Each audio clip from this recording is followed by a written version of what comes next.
quite worrying news this morning in The Guardian that Britain is going to supply those long-range rockets. Is this the right move? If you want to help Ukraine defend itself, then it has to be. We have to give them the means to do the job. We can't will the end if we don't will the means. So I'm afraid we have little choice but to supply them with the weapons.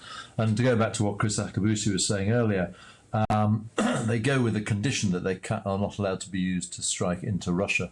So we have to make sure that, and that is part of the game that both Russia and NATO are playing, to make sure they don't end up in a full-scale confrontation between, or full-scale physical battle between Russia and NATO.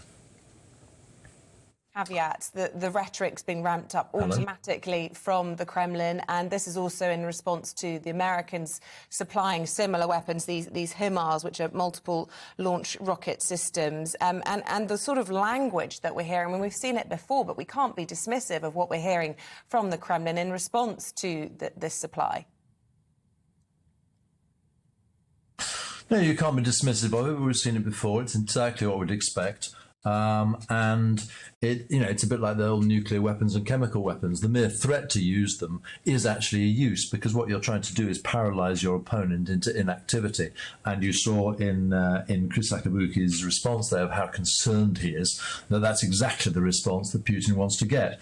I think the West needs to take suitable actions to respond to any future strike, and they'll have thought that through. They'll have planned responses if Russia responds in other ways, but then carry on with their plans. We cannot allow ourselves to be intimidated or sort of outfaced by Russian rhetoric. Where is the red line for Putin, do you think? You heard Chris Akabusi speaking there, talking about what is the difference between boots on the ground and these long-range missiles that are being provided by the West. Is that not going to be seen by Putin as the West attacking Russia?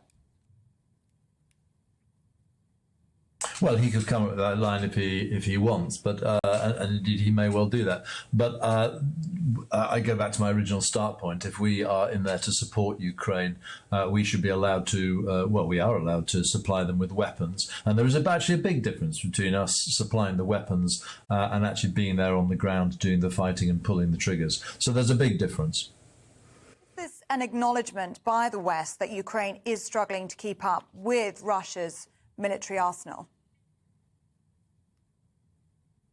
Absolutely. I mean, Russia has changed its tactics, so we should change our tactics too. The Russians began this war, and let's call it for what it is. It is a war. They began by going for quick strikes, and those didn't work. What they've done now is reverting to their traditional way of fighting wars, which is using the god of war artillery. And they're just pulverizing everything. So as the Russians change their tactics, Ukraine needs to change its tactics. And if Ukraine is going to defend itself, then it needs new weaponry. The military logic is quite clear.